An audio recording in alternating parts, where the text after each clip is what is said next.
Hi friends, ഇത് misty Valley part 2 ആണ്. ഏകദേശം 5:30-6 മണിയായപ്പോഴേക്കും ഞങ്ങൾ മിസ്റ്റി വാലിയിൽ എത്തി. പിന്നെ അവിടെ നിന്ന് ഫുഡൊക്കെ കഴിച്ച് ചായയൊക്കെ കുടിച്ച് ഒരു ഈവനിങ് വാക്കിന് ഇറങ്ങിയിട്ടോ. ഈ വാക്കിങ്ങിൽ ഞങ്ങൾ മലയണ്ണാനെയും സിംഹവാലൻ കുരങ്ങനെയൊക്കെ കണ്ടേ. ഇത് ട്രൈബൽസിൻ്റെ അവിടുത്തെ ഒരു അമ്പലമാണ് കേട്ടോ. പിന്നെ ഞങ്ങൾ കുറച്ച് നേരം നടന്നു, അതിനുശേഷം റൂമിലെത്തി. പിന്നെ നൈറ്റ് ഒരു റൈഡിന് പോയിട്ടോ. ജീപ്പിൽ കാടിൻ്റെ ഉള്ളിൽ കാട്ടിലൂടെയുള്ള ഈ നൈറ്റ് റൈഡ് നമ്മുടെ പാക്കേജിൽ ഇൻക്ലൂഡഡ് ആണ് കേട്ടോ. അങ്ങനെ പോകുമ്പോഴാണ് മ്ലാവിനെ കാണുന്നത്. 3-4 മ്ലാവുകൾ അവിടെ ഇവിടെയൊക്കെ ആയിട്ട് കണ്ടു. അതിനുശേഷം ഞങ്ങൾ നോക്കുമ്പോൾ ഒരു കാട്ടുപോത്ത് ഇരുട്ടത്ത് ഇങ്ങനെ റെസ്റ്റ് എടുക്കുന്നുണ്ട്. പിന്നെ ജീപ്പിൻ്റെ ലൈറ്റ് അടിച്ച് നോക്കിയപ്പോൾ അതിന് ചുറ്റും കുറേ കാട്ടുപോത്തുകൾ അവിടെ ഇരിപ്പുണ്ടായിരുന്നു. ഒക്കെ റെസ്റ്റ് ചെയ്തെടുക്കായിരുന്നേ. ഞങ്ങൾ അതിൻ്റെ തിരിച്ച് പോകാൻ വേണ്ടിയിട്ട് വളച്ചപ്പോഴാണ് ഓപ്പോസിറ്റ് ഞങ്ങളുടെ ടീം തന്നെ വേറെ ജീപ്പിന് വരുന്നത്. അപ്പോൾ ആ ലൈറ്റും കൂടി അടിച്ചതോടുകൂടി ഒച്ചയും കേട്ടതോടുകൂടി എല്ലാം കൂടി ഒരു കൂട്ടോട്ടായിരുന്നു ഞങ്ങളുടെ ജീപ്പിന് ചുറ്റും.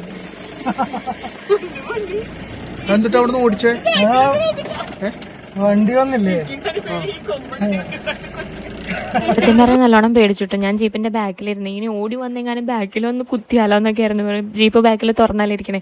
അപ്പൊ എങ്ങാനും ബാക്കിൽ വന്ന് നിൽക്കും അല്ലെങ്കിൽ കൊമ്പിട്ട് കുത്തുമോ എന്നുള്ളൊരു പേടിയായിരുന്നു കേട്ടോ. പിന്നെ ഡ്രൈവറായിട്ടും പറഞ്ഞു ഒറ്റയ്ക്ക് നിൽക്കണ കാട്ടുപോത്തിനെയാണ് സൂക്ഷിക്കേണ്ടതെന്ന്. അങ്ങനെ ഞങ്ങൾ ഒരെണ്ണത്തിനെ കാണുകയും ചെയ്തു. ഇത് അവിടെ താമസിക്കുന്ന ട്രൈബൽസിന്റെ ഒക്കെ വീടാണ് കേട്ടോ. അതിനുശേഷം റൂമിലെത്തി ക്യാമ്പ് ഫയർ ഒക്കെ നടത്തി. പിറ്റേ ദിവസം രാവിലെ എഴുന്നേറ്റു. നല്ല തണുപ്പായിരുന്നു കേട്ടോ. മൂടൽമഞ്ഞൊന്നും ഉണ്ടായിരുന്നില്ല. തണുപ്പത്തൊരു കട്ടൻ കാപ്പിയൊക്കെ കുടിച്ച് ഞങ്ങളൊന്നും കൂടി നടക്കാനിറങ്ങി.